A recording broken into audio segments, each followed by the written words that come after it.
কেরাম, দেখতে দেখতে রমজান মাস আমাদের কাছ থেকে বিদায় নিয়ে প্রায় চলে গেল। আর কয়েক ঘন্টা মাত্র বাকি আছে। মাগরিবের আজান হয়ে যাওয়ার সাথে সাথে এই বরকতপূর্ণ মাস শেষ হয়ে যাবে, নতুন আরেকটি মাসের সূচনা হবে। 12টি মাসের মধ্যে সবচেয়ে উত্তম মাস ছিল এই রমজান মাস, যে মাসে একটা নফল আদায় করলে অন্য মাসে একটা ফরজের সমান, যে মাসে একটা ফরজ আদায় করলে অন্য মাসে 70টা ফরজের সমান। বিভিন্ন ফজিলতে ভরপুর ছিল এই রমজান মাস।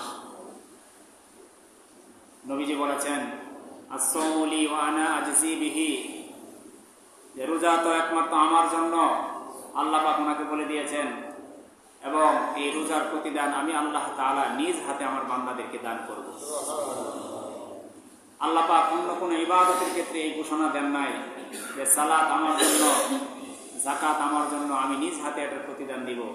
বরং আল্লাহ তাআলা এই রমজান মাসে রোজার ক্ষেত্রে বলেছে, যে ব্যক্তি রোজা রাখবে সে যেন আমার জন্য রোজা রাখলো, আর আমি আল্লাহ তাআলা কাল হাশরের ময়দানে নিজ হাতে তাকে তার প্রতিদান দিয়ে দিব।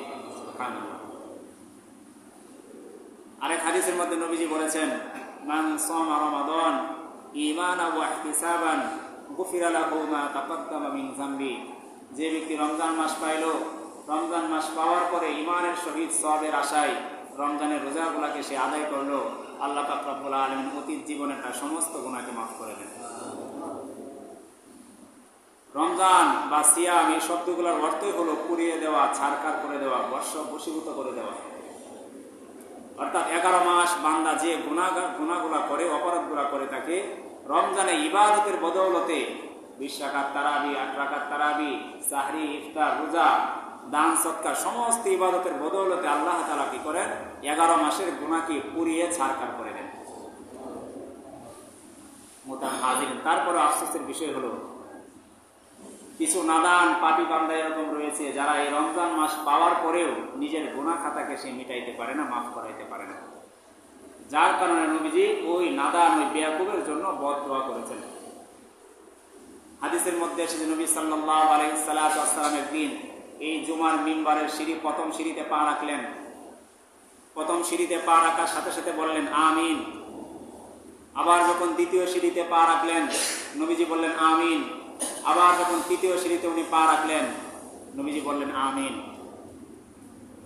সামনে উপস্থিত সাহাবায়ে কেরাম আশ্চর্য বোধ করলেন যে নবীজি তো অতীতে কখনো এরকম করেন নাই। প্রতি জুমায় উনি আমাদের সামনে আলোচনা করেন, কথা বলেন, সিঁড়িতে পা রাখেন, প্রথম সিঁড়ি, দ্বিতীয় সিঁড়ি, তৃতীয় সিঁড়িতে। নবীজি তো কখনো এরকম নবীজিকে আমিন আমিন আমিন বলতে শুনি নাই। সাহাবায়ে কেরাম রাদিয়াল্লাহু তাআলা আনহুম নবী আলাইহিস সালাতু ওয়াস সালামকে জিজ্ঞাসা করলেন, ওগো আল্লাহর নবী, অতীতে আপনাকে এরকম কাজ করতে কখনো দেখি নাই, আজকে জুমার মধ্যে আপনাকে যে কাজ করতে দেখলাম। আজকে আমরা দেখলাম আপনি যখন প্রথম সিঁড়িতে পা রাখলেন বললেন আমিন, যখন দ্বিতীয় সিঁড়িতে পা রাখলেন বললেন আমিন, যখন তৃতীয় নম্বর সিঁড়িতে পা রাখলেন তখনও বললেন আমিন। এর রহস্য কি, কারণ কি? সাহাবায়ে কেরাম তো ছিল আমলের প্রতি আগ্রহী, আমলের মুহতাজ ছিল তারা। নবীজির দরবারে খেয়ে না খেয়ে, পরে না পরে, সর্বদাই নবীজির দরবারে পড়ে থাকতো। নবী আলাইহিস সালাতু ওয়াস সালামের দরবারে পরে থেকে নবীজির মুখ থেকে কি বের হয়, নবীজির কোনো একটা কথা ছুটে যায় কিনা, এগুলোর ব্যাপারে ওনারা সচেতন থাকতেন। নবীজির কাছ থেকে শিক্ষা অর্জন করতেন। তো সাহাবায়ে কেরাম ঠিক ওই দিন নবীজি যখন এই কাজ করলেন, এই কাজ করার নবী আলাইহিস সালাতু ওয়াস সালাম কে যখন সাহাবায়ে কেরাম জিজ্ঞাসা করলেন যে আমার সাহাবায়ে কেরাম, তোমরা দেখেছো যে প্রথম সিঁড়িতে যখন আমি পা রেখেছি তখন বলেছি আমিন।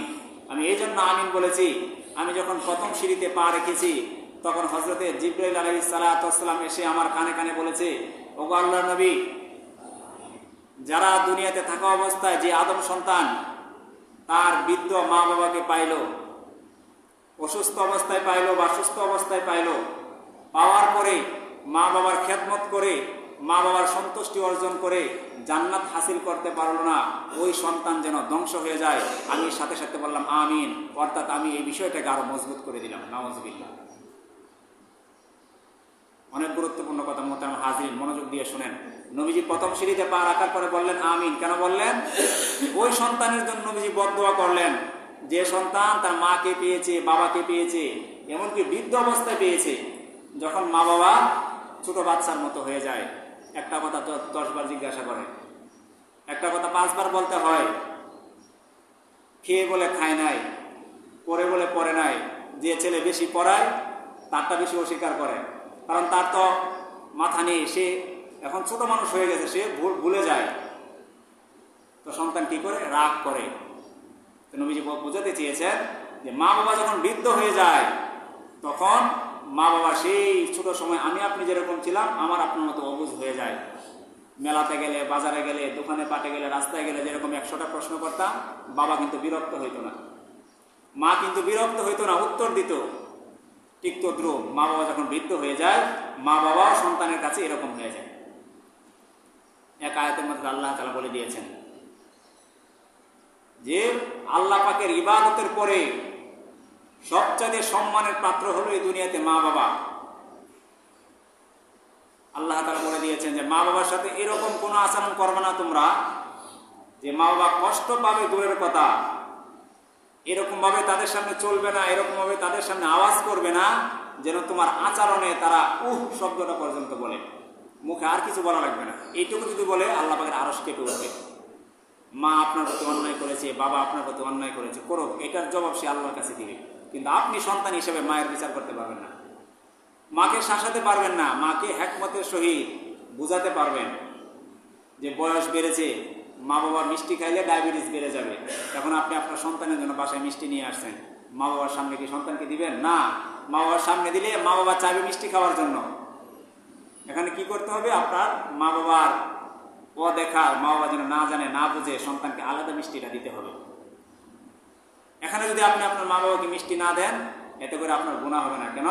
আপনি আপনার মা বাবার ভালোর জন্য এই কাজটা করতেছেন। কিন্তু মা বাবা বৃদ্ধ, তারা যদি জানতে পারে, তারা মনে মনে হয়তো কষ্ট পাবে, কিন্তু এই যে প্রকৃতপক্ষে আপনি তাদের ভালোর জন্য এই কাজটা করতেছেন, এইভাবে যদি মা বাবা কষ্ট পায়, এতে করে আপনার উপরে কোনো অপরাধ হবে না, বরং আপনি তার ভালোর জন্য, মিষ্টি খেলে তার ডায়াবেটিস বেড়ে যাবে, আপনি এই জন্য তাকে বিরত রাখতেছেন। এই জন্য মোহতারাম হাজিরিন, মা বাবা যখন বৃদ্ধ হয়ে যায়, তখন মা বাবা ছোট বাচ্চার মতো হয়ে যায়। সুতরাং আল্লাহ তাআলা বলে দিয়েছেন, তোমরা তোমাদের মা বাবার সাথে এরকম কোনো আচরণ করবে না যে মা বাবা তোমাদের আচরণে শব্দটুকু বলে। শব্দ বললে এই যে হাহাকারের শব্দটা, এটা আরশ পর্যন্ত পৌঁছে যায়। দেখা গেল আপনারা 5 ভাই 5 বোন বা 2 ভাই, আপনার মা বাবা অবিচার করেছে, আপনি সংসারের বড় সন্তান, আপনি সারা জীবন উপার্জন করে দিয়েছেন, ছোট ভাই বোনকে লেখাপড়া করেছেন, মা বাবাকে দেখছেন, সর্বশেষ আপনার জন্য কিছুই নাই। মা বাবা অন্য সন্তানদেরকে বেশি সম্পদ দিয়েছে, ভাগ করে দিয়েছে, জমি জামা গাড়ি বাড়ি সবকিছু দিয়ে দিয়েছে। তারপরও আপনার এখানে অধিকার নেই যে আপনি আপনার মা বাবার সামনে আঙ্গুল তুলে কথা বলবেন বা তাদেরকে আপনি শাসাবেন। তারা যদি অপরাধ করে থাকে, আপনার সাথে ইনসাফ করতে না পারে, আপনাদের ভাই বোনের উপরে যদি বেবিচার করে থাকে, ইনসাফ সম্পদ বন্টন না করে, এটার হিসাব আল্লাহ পাকের কাছে তারা দিবে। কিন্তু আপনি সন্তান হিসাবে যে মা যে বাবা সারা জীবন আপনাকে পিঠে ধারণ করেছে, যে মা আপনাকে 10 মাস গর্ভে ধারণ করেছে, 2 বছর আপনাকে দুধ পান করিয়েছে, সেই মা বাবার সাথে আপনার অসৎ আচরণ, এটা ইসলাম কখনো সমর্থন করে না। আপনি আপনার জায়গা থেকে যতটুকু সামর্থ্য আছে, এতটুকু সামর্থ্য নিয়ে তার সাথে সদাচরণ করতে হবে। তাহলে নবী আলাইহিস সালাতু ওয়াস সালাম যে বলেছেন, মায়ের পায়ের নিচে সন্তানের জান্নাত, তখনই আপনি জান্নাত পাইবেন। বিশেষ করে বিবাহিত পুরুষ যারা, নিজের বিবাহিত স্ত্রীর সাথে মায়ের মিল নেই, সাবধান। স্ত্রীর কথা শুনে মাকে শাসানো যাবে না, আবার মায়ের কথা শুনে স্ত্রীকে শাসানো যাবে না। দুইজনের মধ্যে ব্যালেন্স রক্ষা করতে হবে। এরকম কোনো আচরণ করা যাবে না যে আচরণে স্ত্রী কষ্ট পায়, এরকম কোনো আচরণ করা যাবে না যে আচরণে মা বাবা কষ্ট পায়। এই জন্য মোহতারাম হাজিরিন, আল্লাহ তাআলা বলে দিয়েছেন, ওয়ালা তানহারহুমা, মা বাবার সাথে তোমরা এরকম আচরণ করবে না যে তারা কষ্ট পেয়ে শব্দটুকু বলে। এই জন্য নবীজি রমজানের শেষ জুমায় যখন উনি প্রথম সিঁড়িতে পা রাখলেন, মা বাবার গুরুত্ব বোঝাতে গিয়ে, মা বাবার খেদমতের কি ফজিলত, এই ব্যাপারে যদি আলোচনা করে আজকের জুমা সম্পূর্ণ শেষ হয়ে যাবে। তো যাই হোক, আমরা বলতেছিলাম যে নবীজি যখন প্রথম সিঁড়িতে পা রাখলেন, আল্লাহ নবী বললেন যে আমিন। কেন আমিন বললেন? যে জিবরাইল সেখানে বললেন যে আল্লাহ নবী, আপনি বলুন আমিন। যে সন্তান তার মা বাবাকে জীবিত অবস্থায় পাইল, বৃদ্ধ অবস্থায় পাইল, অসুস্থ অবস্থায় পাইল, কিন্তু মা বাবার খেদমত করতে পারলো না, মা বাবার সন্তুষ্টি অর্জন করতে পারলো না, যার মাধ্যমে সে জান্নাত অর্জন করতে পারত, সেই কাজ সে করতে পারলো না, এই জন্য তার জন্য ধ্বংস অনিবার্য। আপনি বললেন আমিন, নবীজি বললেন আমিন। আমিন শব্দের অর্থ হে আল্লাহ তুমি কবুল করো, যেভাবে যে আমাকে বলেছে এই কথাটা আমি সাপোর্ট করলাম, আমি সমর্থন করলাম, হে আল্লাহ তুমি কবুল করো। নবীজি যে বিষয়টাকে আমিন বলে আল্লাহ পাকের কাছে মঞ্জুরি নেওয়ার জন্য আমিন বলেন, সেটা অন্য অন্য বিষয়ের চাইতে আরো গুরুত্ব বেশি রাখে। সুতরাং মোহতারাম হাজরিন, আমাদের যাদের ঘরে মা বাবা আছে আমরা এখনই সচেতন হয়ে যাই। কালকে একটা ঈদের দিন, মা বাবার কাছে ফোন দিয়ে তাদের সাথে কথা বলে, মা বাবার কাছে মাফ চাওয়া লাগে না, তাদের কাছে ক্ষমা চাওয়া লাগে না। সন্তান যখন মা বাবার কাছে ফোন দেয়, মা বাবা বুঝতে পারে সন্তানের মনের ভাষা। পৃথিবীর কেউ না বুঝলেও সন্তান যে জায়গায় থাকুক না কেন, মায়ের অন্তরের মধ্যে আগে দাগ কাটে সন্তান কোনো বিপদে পড়লে। এই জন্য মোহতারাম হাজির নবীজি বলেছেন, যে সন্তান মা বাবাকে পাওয়ার পরে মা বাবার খেদমত করে জান্নাত অর্জন করতে পারলো না, সে যেন ধ্বংস হয়। নবীজি বললেন আমিন। নবীজি আবার যখন দ্বিতীয় সিঁড়িতে পা রাখলেন, আবার বললেন আমিন। সাহাবায়ে কেরাম বললেন, তখন আপনি কেন আমিন বললেন? নবী আলাইহিস সালাতু ওয়াস সালাম বললেন, ও আমার সাহাবায়ে কেরাম, আমি যখন দ্বিতীয় সিঁড়িতে পা রাখলাম, তখন জিবরাইল এসে আমার কানে কানে বলল, ও আল্লাহ নবী, যে মজলিসের মধ্যে, যে মাহফিলের মধ্যে আপনার নাম উচ্চারণ করা হয়, অথচ আপনার উম্মতেরা আপনার উপরে দুরূদ পড়ে না, সাল্লাল্লাহু আলাইহি ওয়াসাল্লাম পড়ে না, সেই ব্যক্তি যেন ধ্বংস হয়ে যায়। নাউযুবিল্লাহ। নবীজি বললেন যে আমিন, সেই ব্যক্তি যেন ধ্বংস হয়ে যায়। এই যে মজলিসের একটা আদব, আপনার সামনে কেউ নবীজির নাম উল্লেখ করেছে, প্রথম যখন আপনি শুনবেন সাথে সাথে কি পড়বেন? সাল্লাল্লাহু আলাইহি ওয়াসাল্লাম। এরপরে যতবার নাম আসবে ততবার বলা মুস্তাহাব বা সুন্নত, কিন্তু প্রথমবার আপনাকে অবশ্যই অবশ্যই বলতে হবে। দ্বিতীয়বার যদি আপনি না বলেন কোনো সমস্যা নেই, কিন্তু অন্তত প্রথমবার আপনাকে বলতেই হবে। আর না হয়ে যে নবীজি বদদোয়া করেছেন দ্বিতীয় সিঁড়িতে পা রাখা অবস্থায় সে যেন ধ্বংস হয়ে যায়, সেই ধ্বংসের কাতারে শামিল হয়ে যেতে হবে। নাউযুবিল্লাহ। এই জন্য অনেক সময় মসজিদে কিতাবে তালিম হয়, আসরের পরে আপনারা যারা বসেন, বারবার নবীজির নাম আসে, তখন কি করতে হবে? সাল্লাল্লাহু আলাইহি ওয়াসাল্লাম। মোবাইলে ওয়াজ শুনতেছেন বা কোথাও মাইকের আওয়াজ আসতেছে, দুরূদ শরীফ শোনা যাচ্ছে, নবীজির নাম আসতেছে, তখন বলতে হবে সাল্লাল্লাহু আলাইহি ওয়াসাল্লাম। অন্যথায় অন্তত একবার যদি আপনি না বলেন, ওই যে নবীজি দ্বিতীয় সিঁড়িতে পা রাখা অবস্থায় বদদোয়া করেছেন, সেই বদদোয়ার মধ্যে পড়ে যাওয়ার সম্ভাবনা রয়েছে। নবী আলাইহিস সালাতু ওয়াস সালাম যখন তৃতীয় সিঁড়িতে পা রাখলেন, নবীজি বললেন যে আমিন। সাহাবায়ে কেরাম বললেন, কেন আমিন বললেন? নবীজি বললেন, ওগো আমার সাহাবায়ে কেরাম, মনোযোগ দিয়ে শুনে রাখো, যারা রমজান মাস পাইল, রমজানের রোজা পাইল, 30টা হোক বা 29টা হোক, রমজান শেষ হয়ে গেল, কিন্তু এই দীর্ঘ এক মাস, এই রমজান মাস দেওয়ার পরেও তারা তাদের জীবনের গুনাহ খাতাকে যদি মাফ না করাইতে পারে, ওই ব্যক্তি যেন ধ্বংস হয়ে যায়। নাউযুবিল্লাহ। সবাই বলেন নাউযুবিল্লাহ। এই যে 30টা রমজান পাইলাম, নিজে নিজে চিন্তা করেন, কে কতটুকু গুনাহ মাফ করাইতে পারছে? কারণ রমজান বা সিয়াম শব্দের অর্থ হলো তো পোড়ায় দেওয়া, ছাড়কার করে দেওয়া। 11 মাসের গুনাহকে পুড়িয়ে ছাড়কার করে দিয়ে আজকে সন্ধ্যা থেকে যে ঈদের চাঁদ উদিত হবে, এই যে প্রথম দিন, এই প্রথম দিন থেকে আগামী 11 মাসের প্রস্তুতি নেওয়া, যে অতীতে যা হয়েছে রমজানে সব মাফ করায় নিলাম, এখন থেকে আগামী রমজান পর্যন্ত আর কোনো গুনাহ করবো না, এই প্রতিজ্ঞা করা। কিন্তু কয়জন আমরা গুনাহ মাফ করাইতে পারছি? কতজন ঠিক মতো আমরা 30টা রোজা রেখেছি? রোজা রেখে অহেতুক কথা, অহেতুক কাজ, অহেতুক চলাফেরা, গান বাজনা, গীবত, শেখায়েত, কত কিছু আমরা গুনাহ করেছি। এই জন্য মোহতারাম হাজির, নবীজি বলেছেন, যারা রমজান মাস পাওয়ার পরেও নিজের জীবনের গুনাহগুলোকে মাফ করাইতে পারলো না, সেও যেন ধ্বংস হয়ে যায়। নবীজি বললেন যে আমিন, হে আল্লাহ তুমি কবুল করো, সে উম্মত যেন ধ্বংস হয়ে যায়। নাউযুবিল্লাহ।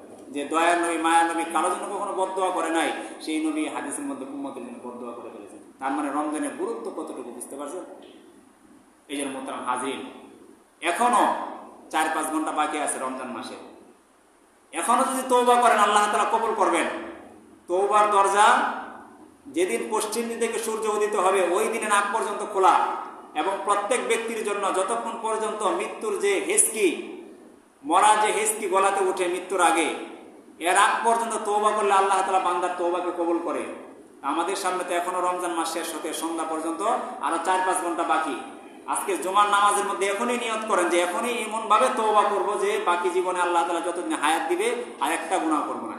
এভাবে যদি খালেস দিলে তওবা করতে পারেন, ওই যে নবীজি তৃতীয় সিঁড়িতে পা রাখার সময় যে বদদোয়া করেছেন, রমজান পাওয়ার পরে রমজানের গুনাহ মাফ না করাইতে পারলে সে ধ্বংস হয়ে যায়, সেই ধ্বংসপ্রাপ্ত বান্দাদের কাতার থেকে আমরা মুক্তি পেয়ে যাব। আমরা নিয়ত করতে পারি না ইনশাআল্লাহ?